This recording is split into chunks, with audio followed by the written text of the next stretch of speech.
me? Yeah, yes, brother. Greetings to all of you in the name of our Lord and Savior Jesus Christ. యేసుక్రీస్తు ప్రశస్త నామమున మీకు అందరికీ శుభములు. We have been studying the book of Jonah, now the third week. యోనా పుస్తకం నుంచి మనం మూడో వారంలోకి మనం వచ్చాము. In the first session, we have seen the name of Jonah and the meaning of that name and how that name suits the character of the dove in all the 4 chapters. మొదటి కూడికలో మన యోనా పేరుకు అర్థము 4 అధ్యాయాల్లో ఆ పేరు ఎలా అర్థం సరిపోయింది అనేది మనం చూస్తూ వచ్చాము. And in the second session, we have seen how Jonah, one side is a picture of the first Adam. రెండవ కూడికలో యోనా మొదటి ఆదాముకు ఎలా సాదృశ్యంగా ఉన్నాడో చూసాము. The first Adam went away from the presence of God, and slowly he was going down and down and down and finally ending up in hell, we have seen.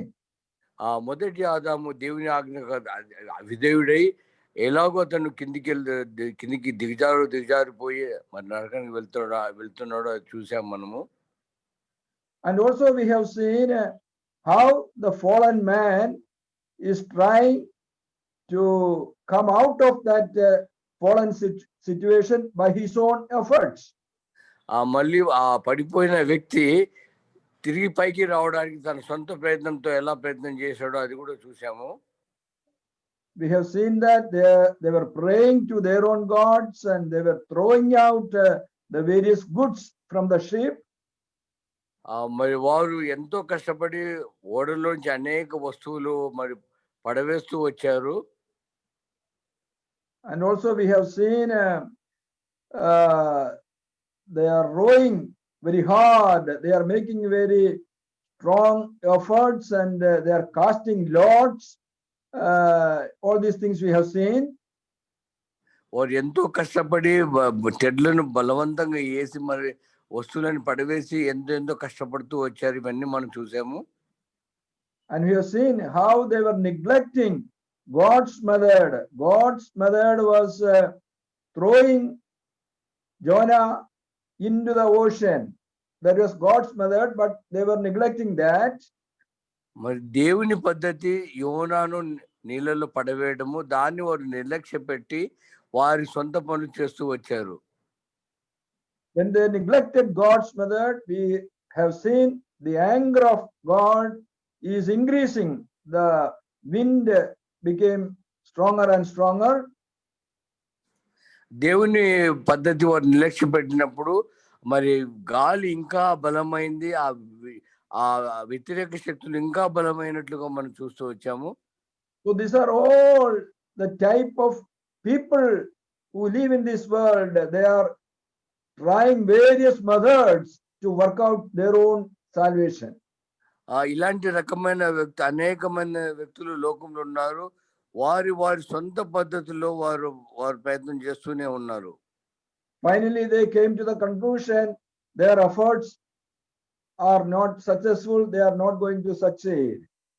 ఎట్టకేలకు వారు సఫలం కావడం లేదని ఆ నిర్ణయానికి వారు వచ్చారు. So finally they are taking Jonah and throwing him into the ship. చివరకు యోనాను ఎత్తి సముద్రంలో పడవేశారు. And the moment they did that, we find the tempest stopped. There was complete calm and peace. యోనా పడిన సముద్రంలో పడిన క్షణంలోనే తుఫాన్ అంతా నెమ్మది అంత శాంతంగా ఉన్నది. And we have seen this is the picture of the last Adam, our Lord Jesus Christ. మనం చూసాము ఇది కడపటి ఆదామైన క్రీస్తుకు సాదృశ్యంగా ఉన్నదని చూసాము. For the salvation of the whole world, one man should die in the place of the whole world. That is God's plan. మరి దేవుని ప్రణాళిక మొత్తం ప్రపంచం లోకమంతటి కొరకు ఒక వ్యక్తి చనిపోవాలన్నది దేవుని ప్రణాళికగా ఉన్నదని చూసాము. That is our Lord Jesus Christ. He died not for one nation of Israel, he died for the whole world. That is what Bible says. అది మన ప్రభువైన యేసుక్రీస్తు వారి ఆయన ఒక్క ఇశ్రాయేలు దేశం కొరకు చనిపోలేదు, కానీ యావత్ ప్రపంచం కొరకు ఆయన చనిపోయినట్లుగా మనం చూసాము. So in chapter 1, Jonah is a shadow of the first Adam beginning, and towards the end he is the shadow of the last Adam, our Lord Jesus Christ.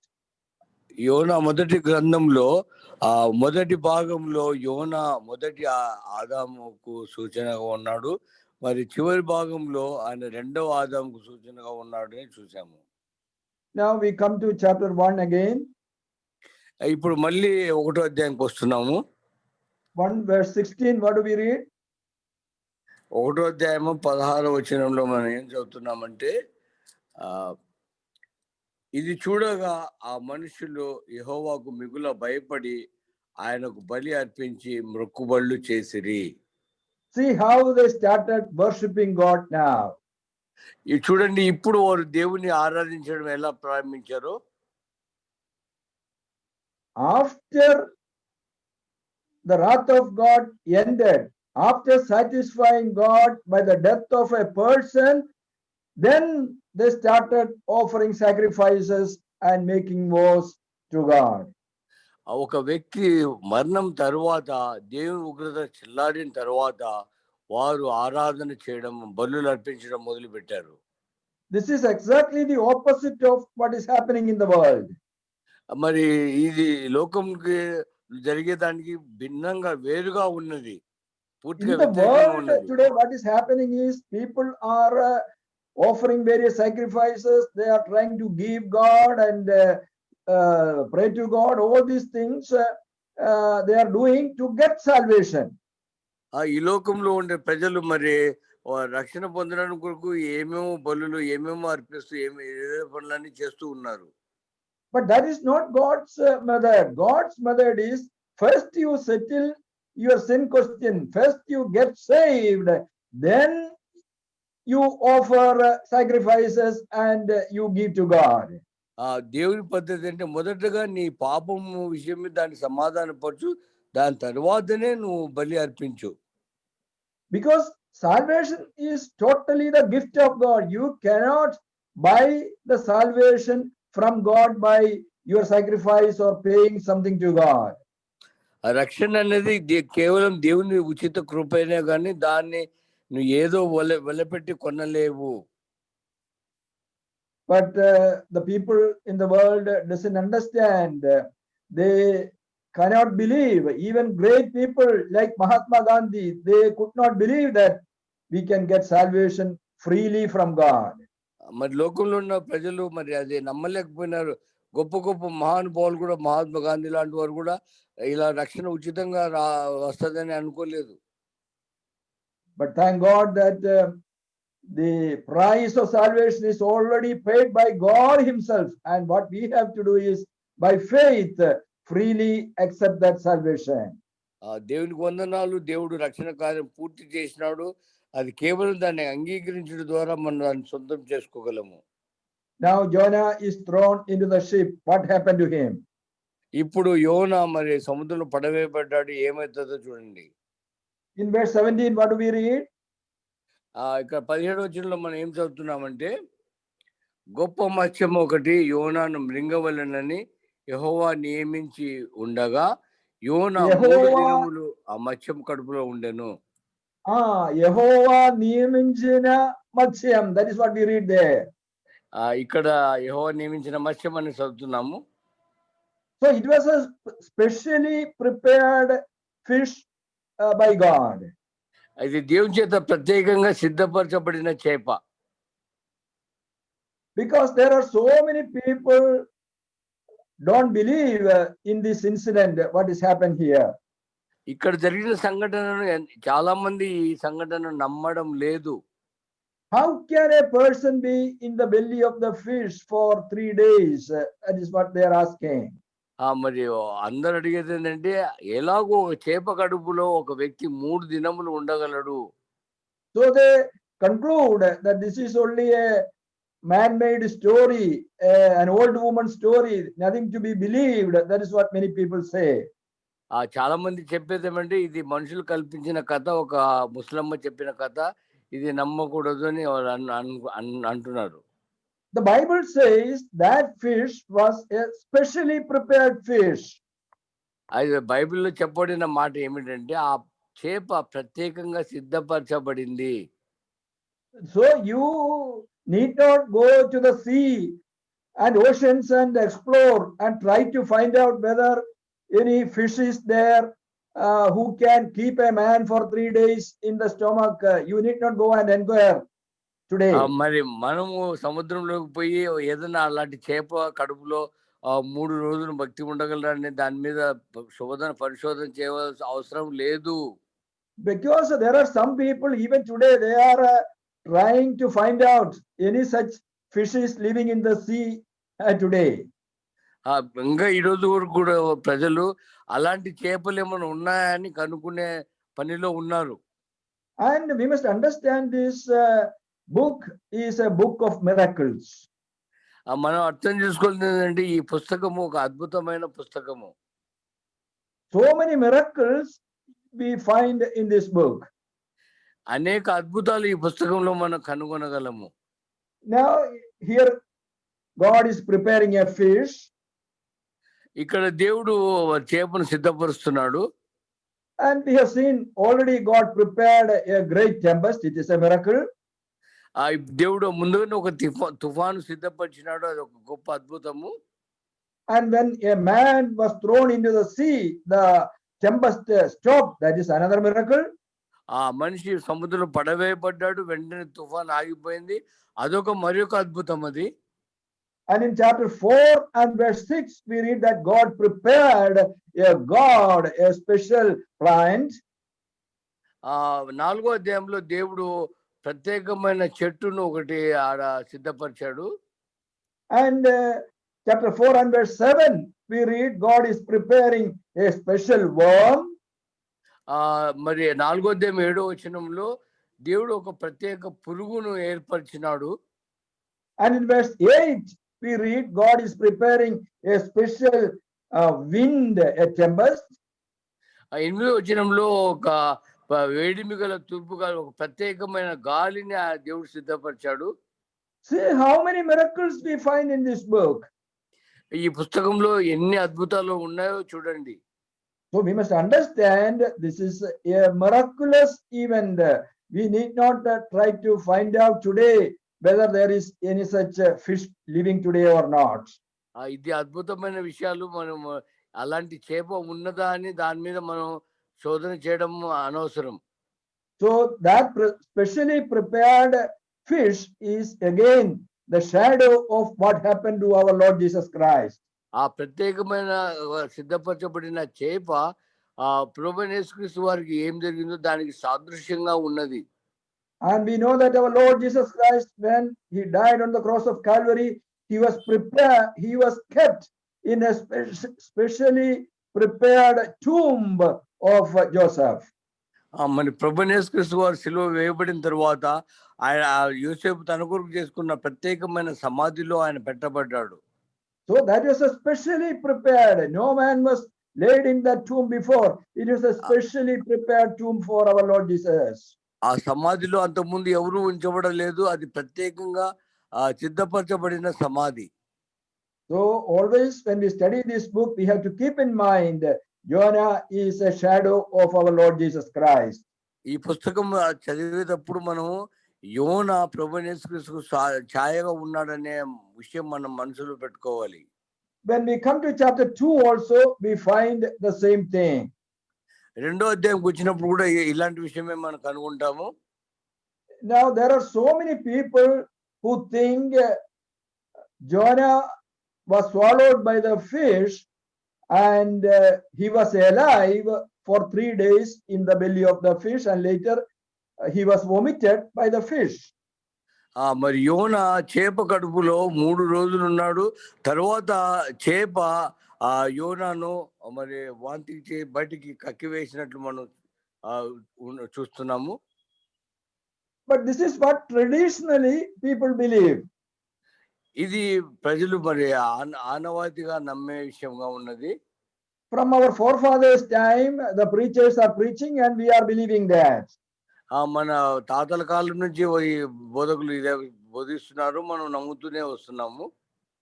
But is it really true that Jonah was actually alive for 3 days in the fish belly?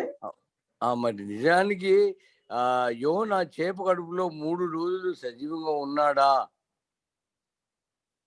If you closely look at the Bible, you can understand that actually Jonah was not alive for 3 days in the belly of the fish. నిజానికి మరి యోనా చేప కడుపులో 3 రోజులు ఆయన సజీవంగా లేడు. Now, when we study chapter 2, we can understand that very easily. రెండో అధ్యాయం చదివినట్లయితే మనం అది దాన్ని సులువుగా అర్థం చేసుకోవచ్చు. Now, chapter 2 and verse 1, what do we read? రెండో అధ్యాయంలో మనం ఏం చదువుతున్నామంటే verse 1. 1వ వచనంలో ఆ మత్స్యము కడుపులో నుండి యోనా యెహోవాను ఇలాగున ప్రార్థించెను. See the position, the place from where Jonah is praying. యోనా ఏ స్థలం నుంచి ప్రార్థన చేస్తున్నాడో ఆ స్థానాన్ని గుర్తించండి. He is praying from the belly of the fish. That is what we read. ఇక్కడ చదివేది ఏమిటంటే యోనా కడుపులో నుండి చేప కడుపులో నుండి యోనా ప్రార్థన చేస్తున్నాడని చదువుతున్నాము. And when we come to chapter 2, verse 2, మరి రెండవ వచనంకి వచ్చినట్లయితే where is Jonah? ఇక్కడ యోనా ఎక్కడున్నాడు? నేను ఉపద్రవంలో ఉండి యెహోవాకు మనవి చేయగా ఆయన నాకు ప్రత్యుత్తరం ఇచ్చెను. పాతాళ గర్భంలో నుండి నేను కేకలు వేయగా నీవు నా ప్రార్థన అంగీకరించి ఉన్నావు. Have you seen the place of Jonah is changed here? ఇక్కడ గమనించారా? యోనా యొక్క స్థానం మారిపోయింది. First he was in the belly of the fish, but later in verse 2 he says he is in Padalam. మొదటి వచనంలో ఆయన చేప కడుపులో ఉన్నాడని ఉంది. రెండవ వచనంలో ఆయన పాతాళంలో ఉన్నట్లుగా ఉన్నది. Is it the same place? ఆ స్థలం ఒకటేనా? When we study the original Hebrew language, we understand it is not the same place. Hebrew అసలైన ప్రతులలో చదివినట్లయితే ఇది అదే స్థలం కాదని అర్థమవుతున్నది. In the Hebrew language, belly of the fish, that belly, the Hebrew language is M-E-A-H, Mia is the Hebrew language. Hebrew భాషలో చేప కడుపుకు ఎన్మియా అనే అర్థం ఉన్నది. Mia means abdomen, the stomach. That is the meaning of that Hebrew word, Mia. మియా అంటే Hebrew భాషలో abdomen అనే అర్థం వచ్చేదిగా ఉన్నది. That is the first place. అది మొదటి స్థానము. But in verse 2, he is in hell. రెండో వచనంలో అది నరకముగా ఉన్నది. So the Hebrew word used there is Betan, B-E-T-A-N, Betan. That is the place. Hebrew భాషలో వాడిన పదము బీగ్ టైమ్ అనే ఉంది. The meaning is a hollow place, a place, empty, hollow place. That is the meaning of that Hebrew word. Hebrew భాషకు అర్థం ఏమిటంటే మొత్తం ఖాళీ స్థలము అని అర్థం వచ్చేదిగా ఉన్నది.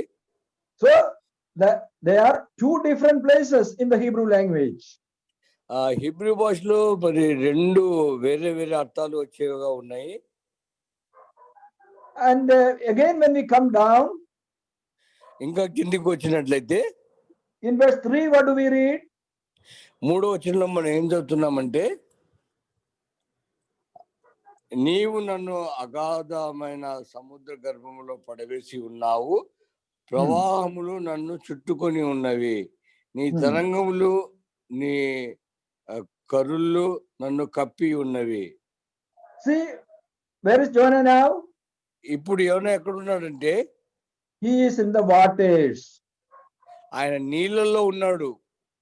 It means he was in the belly of the fish, alive, and he is in the water. In the water. మరి చేప కడుపులో సజీవంగా ఉన్నాడు, అయితే ఇప్పుడు నీళ్ళలో ఉన్నాడు ఆయన. But when we come to verse 6, అయితే 6వ వచనంకి వచ్చినట్లయితే what is written? నేను మరెన్నడూ ఎక్కి రాకుండా భూమి గడియలు వేయబడి ఉన్నవి, పర్వతముల పునాదులలోనికి నేను దిగి ఉన్నాను. నా దేవా యెహోవా, నీవు నా ప్రాణము కూపంలో నుండి పైకి రప్పించి ఉన్నావు. Have you seen the place is changed now? ఇప్పుడు స్థలం మారిపోయిందని చూశారు కదా. First he was in the waters, but what happened? He is found in he has gone to the depth of the earth, the bottom of the mountain of the earth. That is what we read here. మొదట నీళ్ళల్లో ఉన్నట్టు చూసాము. ఇప్పుడు తర్వాత ఆ స్థానం మారిపోయి మరి నీళ్ళ అడుగున మరి పర్వతంలో పునాదులు ఆ అడుగు భాగంలో అతను ఉన్నట్టు మనం చూస్తున్నాము. So where is this foundation of the mountains? మరి పర్వతములకు పునాదులు ఎక్కడ ఉన్నాయంటే We know Everest. It is such a huge mountain. If a mountain is to be built so high, how much deep the foundation is to be laid? మనకు తెలుసు కదా, Everest పర్వతం చాలా ఎత్తైనది. అలాగే ఎత్తుగా ఉండాలంటే దాని పునాది ఎంత లోతుగా ఉండాలి. So it must be very, very deep place. అది ఎంతో లోతైన స్థలంగా ఉండవచ్చు. So from the belly of the fish, from the waters, he is going down to the earth, underneath the earth, the foundation of the earth he is going. మరి చేప అడుగులో నుండి మరి నీళ్ళ అడుగులోకి పోయి మరి అక్కడి నుంచి మరి పర్వతాల పునాదుల అడుగు భాగముగా అతను వెళ్ళిపోతున్నాడు. So what all these things show? మరి ఈ విషయాలు ఏం చెప్తున్నాయంటే the very clear meaning is Jonah was alive in the belly of the fish for some time. ఇది తేటైన విషయం ఏమిటంటే కొంత సమయము యోనా చేప అడుగులో సజీవంగా ఉన్నాడు. And later he died in the belly of the fish. తర్వాత చేప అడుగులో అతను చనిపోయాడు. And his spirit is going to the place known as Padalam. మరి అతని ఆత్మ యోనా యొక్క ఆత్మ పాతాళంలోకి పోయినట్లు మనం చూస్తున్నాము. So it is understandable when we compare it with the other portions of the Bible. మరి బైబిల్లో మన భాగాలతో పోల్చినట్లయితే ఇది మనకు అర్థమయ్యే విషయంగా ఉంటున్నది. Now when we preach Jonah was alive in the belly of the fish for 3 days. యోనా చేప గడుపులో 3 రోజులు సజీవంగా ఉన్నాడని మనం ప్రసంగించినప్పుడు what is the danger? అపాయం ఏమిటంటే the enemies of the gospel will say your Bible is telling ask Jonah so Jesus Christ. మరి శత్రువులు అంటారు మరి యోనా యేసుక్రీస్తు లాగా ఉన్నాడు కదా. The enemies of the gospel, they will make this argument that Jesus is also like your Jonah. సువార్త యొక్క శత్రువులు ఏమంటారంటే యేసుక్రీస్తు వారు కూడా యోనా లాగా ఉండినారు. Now if Jonah was alive for 3 days, Jesus was also alive for 3 days in the belly of the earth. మరి యోనా 3 రోజులు చేప కడుపులో సజీవంగా ఉన్నట్లయితే మరి యేసుక్రీస్తు వారు కూడా మరి 3 రోజులు ఆయన సజీవంగానే ఉన్నారు అంటారు. So we are inviting criticism, we are giving stick to the enemies of the gospel to beat us. మనమే మరి సువార్త శత్రువులకు మనమే అవకాశం ఇచ్చేవారంగా ఉంటున్నాము. Now, if you study the scripture closely, we will understand that Jonah actually died and only his spirit went to Padalam. మరి వాక్యం లేఖనాలు చదివినట్లయితే యోనా చనిపోయినాడు, మరి అతని ఆత్మ పాతాళము పోయినట్లుగా మనకు అర్థమవుతున్నది. Now, one thing is very clear: the Bible is a book of miracles. ఒక విషయం తేటనేది ఏమిటంటే బైబిల్ అద్భుతమైన పుస్తకం. It's a book of miracles. There are so many miracles recorded here. ఆ బైబిల్ అనేకమైన అద్భుతాలు నమోదు చేయబడ్డాయి. So whether he was alive for 3 days or whether he died, both are miracles. ఆయన సజీవంగా ఉన్నాడు, చనిపోయినాడు అన్నా అది రెండు కూడా అద్భుతాలే. But what we have to understand is Jonah is the shadow of Jesus. As he is the shadow of Jesus, what happened to Jesus should happen to him also. వీరన్నింటిలో మనం అర్థం చేసుకోవాల్సిన విషయం ఏంటంటే యోనా యేసు ప్రభు వారికి సాదృశ్యంగా ఉండినాడు. అలాగే ఆయన 3 రోజులు 3 దినములు చేప గర్భంలో ఏమైనా ఉండినట్లు మనం అర్థం చేసుకోవాలి. So this is exactly what the Bible is teaching from other portions of the Bible. ఇదే బైబిల్ ఇంకా మిగతా లేఖనాల్లో ఉన్న భాగంతో మనం అర్థం చేసుకోవాల్సిన విషయం ఇదే. Now, when we study the scripture like this, there is no need of any confusion, any doubts. ఇలాగ మనము లేఖనాలు చదివినట్లయితే అనుమానానికి అవకాశం ఏమీ లేదు. Now, to understand this more clearly, we must have an idea as to what happens to people when they die. What is happening when a person dies? అయితే ఈ విషయాలు చదివినప్పుడు మనం అర్థం చేసుకోవాల్సిన విషయం ఏంటంటే మనుషులు చనిపోయినప్పుడు అసలు వారు ఎక్కడికి పోతున్నారు. It is an important subject in the Bible, and we don't find these sort of subjects in any other religious books. ఇది చాలా ప్రాముఖ్యమైన అంశము. ఇలాంటి విషయం బైబిల్లోనే కనుగొంటాం కానీ మిగతా ఇతర పుస్తకాల్లో మనం కనుగొనలేము. When we study this subject of life after death, we have to divide that subject into 2 parts. మనము జీవితం తర్వాత మరణంను అని చదవబోతున్నట్లయితే దాని 2 భాగాలుగా మనం చేసుకొని చదవాలి. What happened before the coming of the Lord Jesus? What happened to people when they die before the coming of Jesus? మరి యేసుక్రీస్తు వారు రాకమునుపు చనిపోయిన వ్యక్తుల విషయం ఏమిటి? And what happens after the coming of Jesus? మరి యేసుక్రీస్తు వచ్చిన తర్వాత చనిపోయిన వారి విషయం ఏమిటి? So since we are studying the book of Jonah, the people before Jesus, that is our main subject.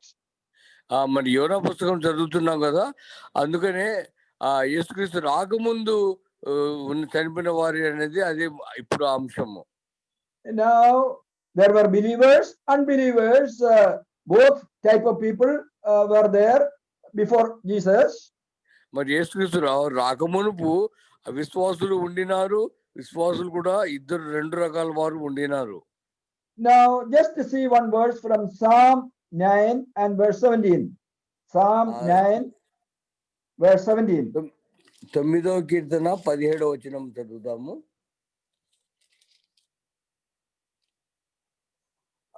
దుష్టులు దేవుని మరచు జనులందరూ పాతాళమునకు దిగిపోవుదురు. See, there also the word Padalam, the word is used. That is about the sinners. They were going to a place known as Padalam. మరి వీరు దుష్టులు అనేవారు పాతాళం అనే స్థలానికి, ఇది పాతాళం అనే పదం ఇక్కడ కూడా వాడబడింది, వారు అక్కడికి దిగిపోయేవారుగా ఉన్నారని చెప్పబడుతున్నది. And also we must understand what is death. మనం అర్థం చేసుకోవాలి అది అక్కడ ఏమున్నదని. Now what is death? First of all we must understand. అయితే ముందుగా మనము మరణం అంటే ఏమిటి అనేది మనం అర్థం చేసుకోవాలి. Man is a trinity. There is a trinity involved in man, 3 parts: the body, the soul and the spirit. మనిషిలో మరి త్రిత్వం అనేది విషయం ఉన్నది. శరీరము, ఆత్మ.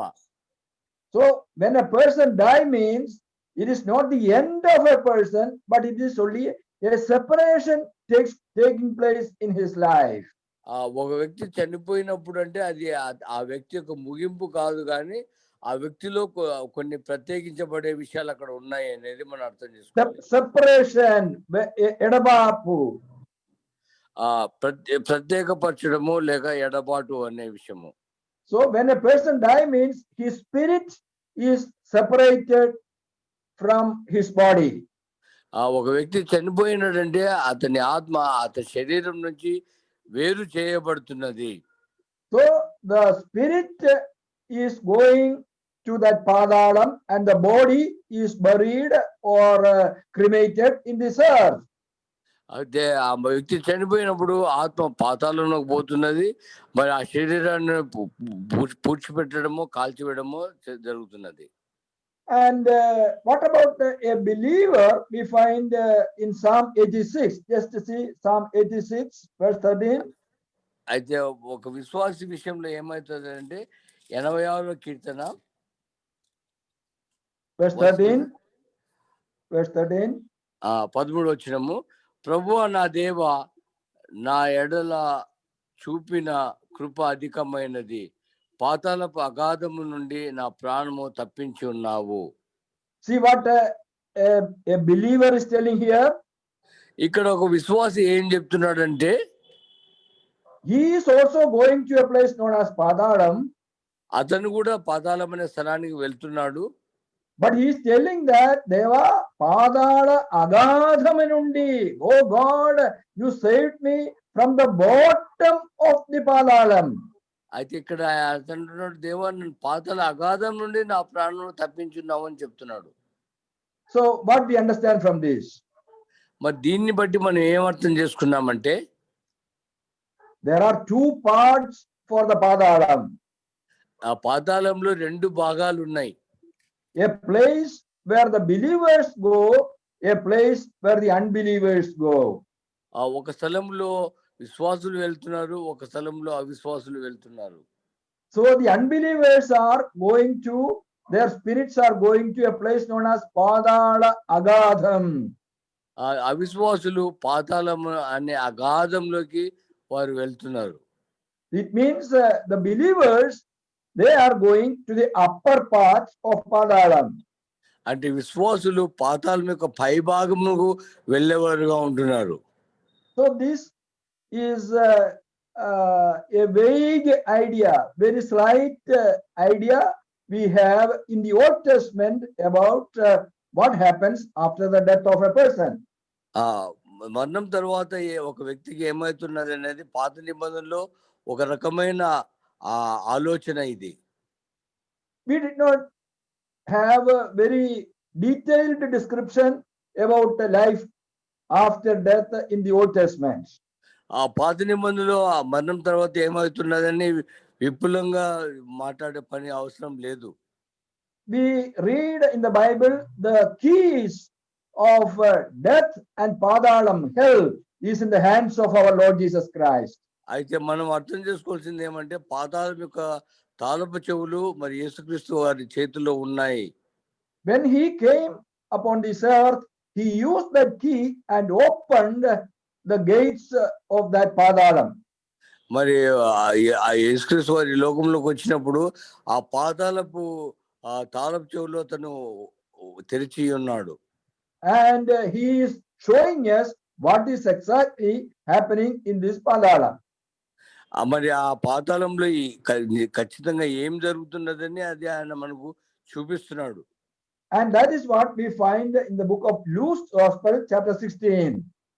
అదే మన లూకా సువార్త 16వ అధ్యాయంలో మనం కనుగొంటాం, చూస్తున్నాం. Just to see that, just 2 verses, Luke's Gospel, chapter 16, verses 22 and 23. లూకా సువార్త 16వ అధ్యాయము 22 వచనం నుంచి 22 and 23. ఆ దరిద్రుడు చనిపోయి దేవదూతల చేత అబ్రహాము రొమ్మున ఆనుకున్నటకు కొనిపోబడెను. ధనవంతుడు కూడా చనిపోయి పాతి పెట్టబడెను. అప్పుడు అతడు పాతాళంలో బాధపడుచు కన్నులెత్తి దూరం నుండి అబ్రహామును అతని రొమ్మున ఆనుకొని ఉన్న లాజరును చూచి. See, in this incident, the Lord Jesus is showing us what is this Padalam, what is happening in this Padalam. ఈ సంఘటనలో ప్రభువైన యేసుక్రీస్తు వారు పాతాళంలో ఏమి జరుగుతున్నది అని మనకు చూపిస్తున్నారు. And it is very clear, it is divided into two parts. ఇది తేటగా ఉన్న విషయం ఏమిటంటే అది 2 భాగములుగా చేయబడ్డది. And one part is the place where the believers are going, and there is another name for that place, Abraham's bosom. మరి విశ్వాసులు ఒక స్థలానికి తీసుకొని పోబడుతున్నారు. దానికి ఆ మరొక పేరు ఏంటంటే అబ్రహాము రొమ్ము అని ఉన్నది. And another place where the unbelievers are going, and that place is a place of torment. మరొక స్థలము మరి అక్కడ అవిశ్వాసులు పోయే స్థలము, అక్కడ బాధించబడే వేధించబడే స్థలము అని ఉన్నది. So this is more clear. Jesus is giving us more information about that Padalam. ఇక్కడ ప్రభువైన యేసుక్రీస్తు వారు పాతాళం గురించి అనేక వివరాలు ఇక్కడ ఆయన తెలుపుతున్నారు. Now when Jonah died, where his spirit went? అయితే ఇప్పుడు యోనా చనిపోయినప్పుడు అతని ఆత్మ ఎక్కడికి వెళ్ళింది? Now the place where this Lazarus is going, the Abraham's bosom, it is to that place Jonah's spirit is going. ఇప్పుడు మరి లాజరు చనిపోయినప్పుడు అబ్రహాము రొమ్మున ఆనుకొని పోబడ్డాడే, అక్కడికే మరి యోనా ఆత్మ కూడా వెళ్తున్నాడు.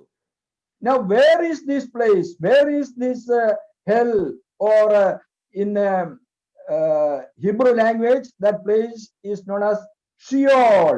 The word is Sheol, Sheol. ఈ పాతాళము నరకం అనే స్థలము హిబ్రూ భాషలో షియోల్ అని అంటారు దాన్ని. Where is it situated? ఇది ఎక్కడ ఉన్నదంటే in Jonah's book, chapter 2, we have seen it is where the foundation of the mountain is laid. It is so deep as that.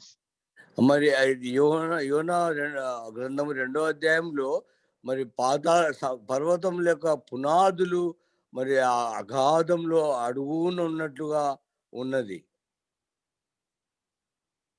Where is this place? మరి ఈ స్థలం ఎక్కడ ఉన్నదంటే we have seen that Jonah is a shadow of our Lord Jesus Christ. మనం చూసాము యోనా యేసుక్రీస్తుకు ఛాయగా ఉన్నారని. So we have to look at Jesus Christ also, where Jesus was when he died on the cross of Calvary. అయితే మరి మనం ప్రభువైన యేసు వారి వైపు చూడాలి. ఆయన కల్వరి శిలువలో చనిపోయినప్పుడు ఆయన ఎక్కడికి వెళ్ళారు? Then it is easy to understand. As Jonah saw Jesus, that is the principle. So from Jesus we can understand where is this Padalam situated. ఇక్కడ యోనా ఎలాగూ ఉండినాడు అంటే అలాగే యేసుక్రీస్తు వారు చూసినప్పుడు యేసుక్రీస్తు ఎవరు ఎక్కడున్నాడు అప్పుడు మనకి సులువుగా అర్థమయ్యే విషయంగా ఉన్నది.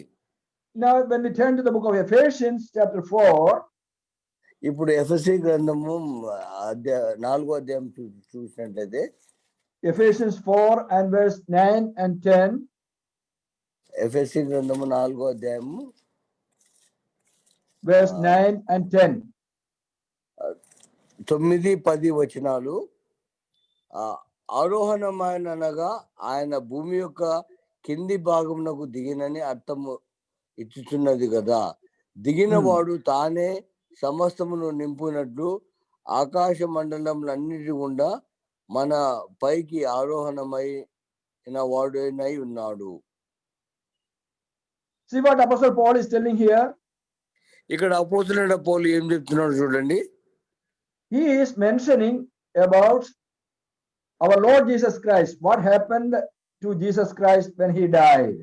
ఇక్కడ ప్రభువైన యేసు వారు చనిపోయినప్పుడు ఆయనకి ఏమవుతున్నదని ఆయన ఇక్కడ చెప్తున్నాడు. He went down underneath the earth. ఆయన భూమి కింది భాగంలోకి దిగిపోయినాడని చెప్తున్నాడు. Jesus Christ is going underneath the earth. మరి యేసుక్రీస్తు వారు భూమి క్రింది భాగమునకు దిగిను. Is it the tomb of Joseph? అది యోసేపు సమాధా? No, it is not the tomb of Joseph. It is the Padalam, the అది place of departed Old Testament saints. మరి అది యోసేపు సమాధి కాదు కానీ పాత నిబంధనలో మరి వెడలిపోయిన ఆత్మలు ఉండే స్థలము. So for 3 days, the spirit of Jesus was also in that place known as Sheol or Padalam. మరి యేసుక్రీస్తు ఆత్మ మరి 3 రోజులు షియోల్ అనే పాతాళం అనే స్థలంలోనే ఉన్నాడు. So same thing in the case of Jonah also. Jonah's spirit also going to that same place. మరి యోనా విషయంలో కూడా అదే, యోనా ఆత్మ కూడా అదే స్థలంకు వెళ్తున్నాడు. We have a doubt. A believer should actually go to heaven. Heaven is meant for a believer. ఇక్కడ మనకు ఒక అనుమానం రావాలి, విశ్వాసులు మరి నిజంగా చనిపోయిన తర్వాత పరలోకం వెళ్ళాలి కదా. Then why they were not taken to heaven immediately after the death? అది చనిపోయిన వెంటనే వారు పరలోకంలోకి ఎందుకు తీసుకొని పోలేకపోతున్నారు? Why their spirits were kept in a place known as Padalam for some time? వారి ఆత్మలు పాతాళంలో ఎందుకు కొంతకాలం వరకు పెట్టబడుతున్నాయంటే, so we have to understand, though they were saved, the price for their salvation, the blood, they were saved on the basis of the sacrifice and the blood of the animals in the Old Testament. పాత నిబంధనలో ఉన్న వారు వారి జంతువుల రక్తం ద్వారా వారు విడిపించబడ్డారు. So the blood of the animals cannot give complete sanctification for them, complete freedom to enter into heaven, into the presence of God. మరి జంతువుల రక్తము మరి మనుషులను పాపం నుంచి పూర్తిగా విడిపించబడి పరలోకంలో పోవడానికి అలా చేయలేవు. So the blood of the animals was only a shadow of the coming death of our Lord Jesus Christ and the shed blood of Jesus Christ. మరి జంతువుల రక్తము అనేది మరి ప్రభు యేసుక్రీస్తు వారి రక్తంలోనకు వచ్చే దినాలు జరగబోయే ప్రభు యేసు రక్తానికి సూచనగా, ఛాయగా అది కనబడుతూ ఉన్నది. So until the death of Jesus Christ and his shed blood, they were kept in a separate place known as Abraham's bosom. మరి యేసుక్రీస్తు బలి అయ్యి రక్తం కార్చే వరకు, అంతవరకు కూడా వారు మరి అబ్రహాము రొమ్ము అనే స్థలంలో వారందరూ ఉంచబడుతున్నారు. That is why Jesus is going there, his spirit is going there to give them freedom from that place. అందుకని ప్రభువైన యేసుక్రీస్తు వారు ఆ స్థలానికి వెళ్ళి అక్కడ వారికి స్వాతంత్రం ఇస్తున్నాడు. The freedom means it is not that they were suffering there, it is Abraham's bosom, and it was a blessed place. They were having all the enjoyment there, but they were confined, they were limited to that place. స్వాతంత్రం అంటే వారు ఏదో నిర్బంధించబడి ఉన్నారు కాదు, కానీ అక్కడ వారు ఆనందించడానికి సర్వ విధానం ఉన్నది. అయినా అబ్రహాము రొమ్ములో వారికి ఇంకా అంతకంటే పరిమితి లేదు, అంతలోనే వారు ఉంటున్నారు. So when Jesus Christ shed his precious blood, the Old Testament saints, their entry into heaven was opened. The door was opened for them to enter into heaven, into the presence of God. మరి యేసుక్రీస్తు వారు రక్తం చెందించిన తర్వాత వారి పాత నిబంధన విశ్వాసులకు పరలోకంలో పోవడానికి వారికి ప్రవేశం తెరవబడింది. So this is the situation of the believers in the Old Testament. మరి పాత నిబంధనలో విశ్వాసుల యొక్క పరిస్థితి ఇలా ఉన్నది. Now I think it is more clear what happened to Jonah, where Jonah's spirit went when he died in the belly of the fish. మరి ఇప్పుడు యోనా చేప కడుపులో చనిపోయినప్పుడు అతని ఆత్మ ఎక్కడికి వెళ్ళింది అనేది ఆ విషయము ఇప్పుడు తేట అయిందని. then we have another doubt. What about the unbelievers of the Old Testament? అయితే ఇప్పుడు పాత నిబంధనలో ఉన్న అవిశ్వాసుల విషయం ఏమిటి అనే అనుమానం మనకు వస్తున్నది. We have seen that they were going to the lower part of Padalam, which is a place of suffering. అయితే మనం చూసాము వారి పాతాళం యొక్క అడుగు భాగమునకు అక్కడ ఇబ్బంది పెట్టబడే స్థలం అని మనం చూసాము.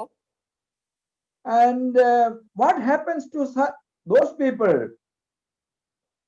మరి ఆ ప్రజలకు ఏమవుతున్నదంటే, in the Bible, from the Bible we can understand they are still there in that very same place. ఆ బైబిల్లో మనకు అర్థమయ్యేది ఏమంటే అదే స్థలంలోనే ఉన్నారని మనకు అర్థమవుతున్నది. And how long they will remain there? That is another question.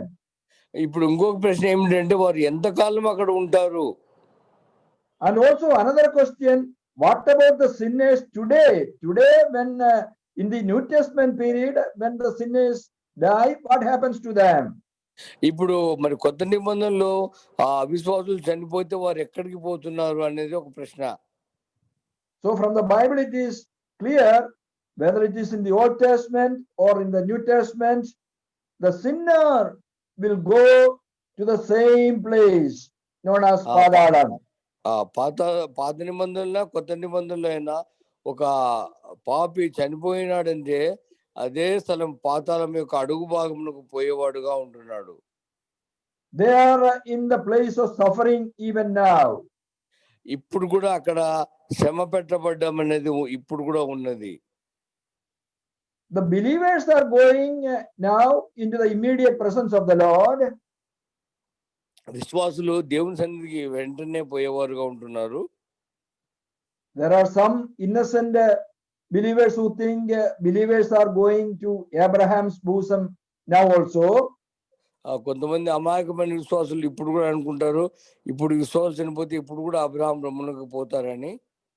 Because I have seen some believers praying when some believers die, they are praying, "Oh Lord, we are happy that so and so brother, so and so sister is rejoicing in Abraham's bosom now." కొంతమంది విశ్వాసులు ప్రార్థన చేస్తున్నారని విన్నాను. మరి ఒక విశ్వాసం చనిపోయినప్పుడు ప్రభువా ఇప్పుడు ఆ ఫలానా సోదరుడు అబ్రహాం రొమ్ములో ఆనందిస్తున్నాడు అని ప్రార్థన చేస్తుంటారు. But that is not true.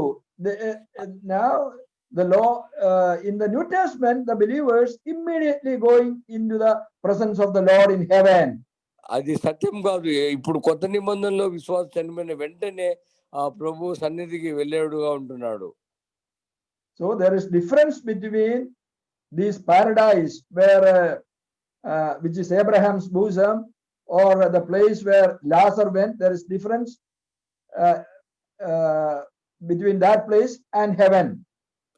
మరి ఇప్పుడు లాజరు వెళ్ళిన పరదైసు అబ్రహాం రొమ్ము అనే దానికి మరి ఇప్పుడు హెవెన్ కి చాలా తేడా ఉన్నది. So the immediate presence of the Lord, that is the place a believer's spirit will go. మరి ఒక విశ్వాస యొక్క ఆత్మ వెంటనే దేవుడు ఉండే పరలోకంకు వెళ్ళేదిగా ఉంటున్నది.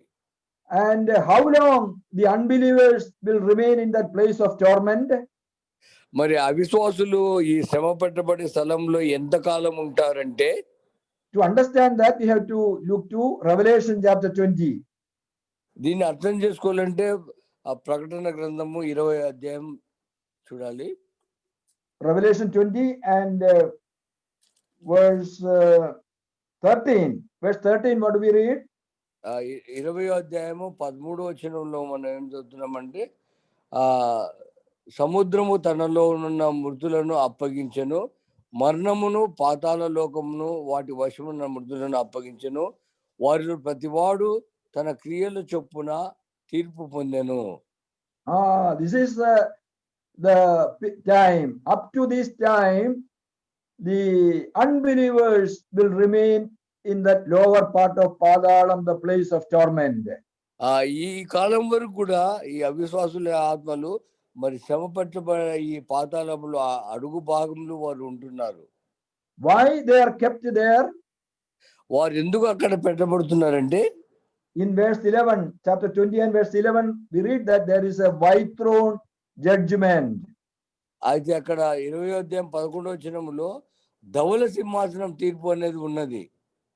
That is the purpose for which they were kept in the Padalam. They have to stand before the judgment of God. మరి వారు పాతాళంలో ఎందుకు పెట్టబడుతున్నారంటే ధవల సింహాసనం దేవుని యొక్క తీర్పు దగ్గర వారు నిలబడాలి. అంతవరకు వారు అక్కడనే ఉండాలి.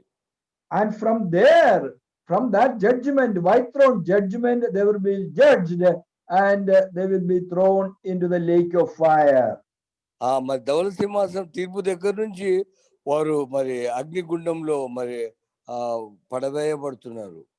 Now in verse 15, just see verse 15, chapter 20 verse 15. ఎవని పేరును జీవ గ్రంథమందు వ్రాయబడినట్టు కనబడని ఎడల వాడు అగ్నిగుండములో పడవేయబడెను. This is the final destination of a sinner. ఇది ఒక పాపి యొక్క చివరి ముగింపు, చివరి lake of fire. అగ్నిగుండము. No, the Padalam is not the Agnigundam, the final place. పాతాళము అది చివరి స్థానం కాదు. The word, some of the translations are wrong, not proper. That is why we get doubts whether this Naragam, the word Naragam they use. Naragam, we think that Naragam is the last place. కొన్ని తర్జుమాలు చక్కగా చేయబడలేదు. మరి నరకము అనే పాతాళం అని చెప్పబడ్డది.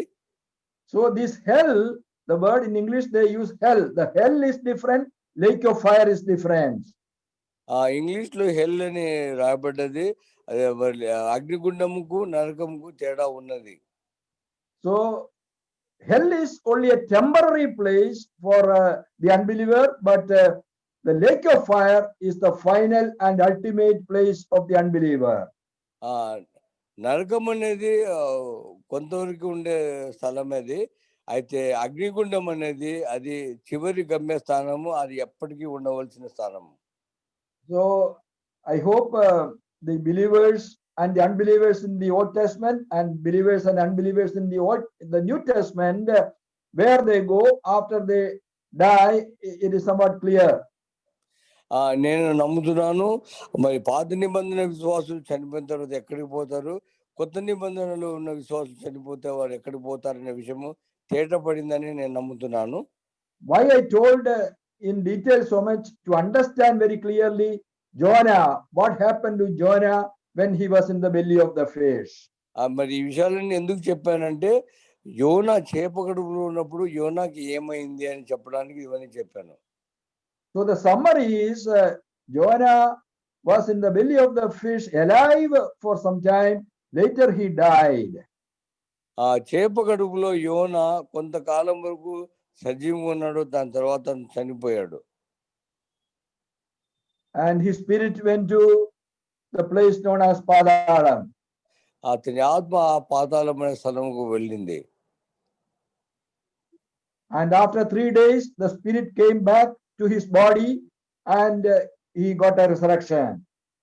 మరి 3 రోజుల తర్వాత అతని ఆత్మ అతని శరీరంలోకి వచ్చినప్పుడు అతను పునరుత్థానం చెందాడు. And he is exactly the shadow of our Lord Jesus Christ.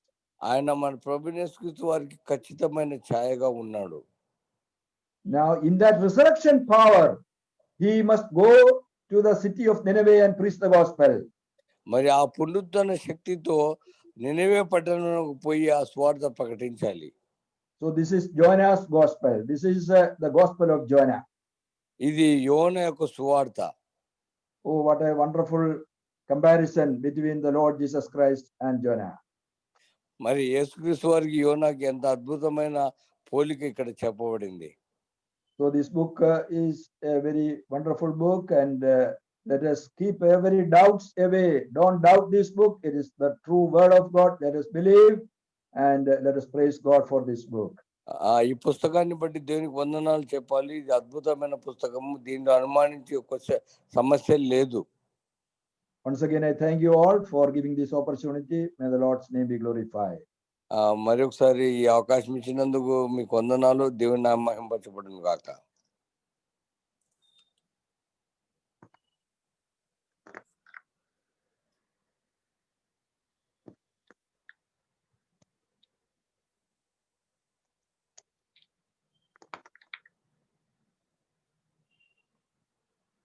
Joseph.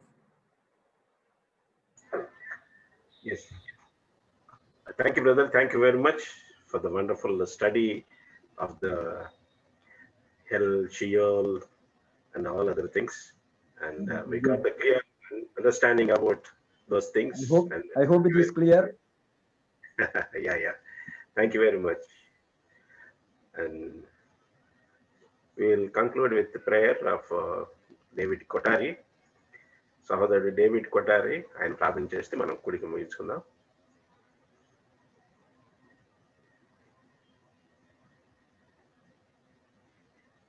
David Kothari ప్రార్థన చేసుకుందాం. ప్రేమ నమ్ము కలిగిన మా గొప్ప తండ్రి, మీ పరిశుద్ధ నామాన్ని స్తుతిస్తున్నాం నాయన.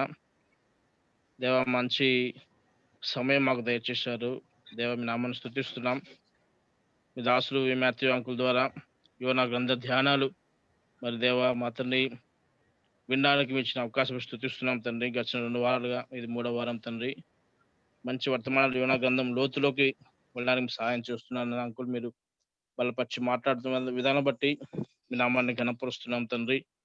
దేవ, మాత యోనా యొక్క అద్భుతమైన జీవితం, ఆయన మరి మరణించిన తర్వాత ఎక్కడికి వెళ్ళాడు, మీకు దేవ ఎలాగూ యోనా ఛాయగా ఉన్నాడో ఇవన్నీ కూడా మేము నేర్చుకోగలిగాం తండ్రి. స్తుతిస్తున్నామైన దేవ మా తండ్రి అద్భుతమైన విషయాలు దేవ గ్రంథంలో మా కొరకు రాయించి ఉంచారు.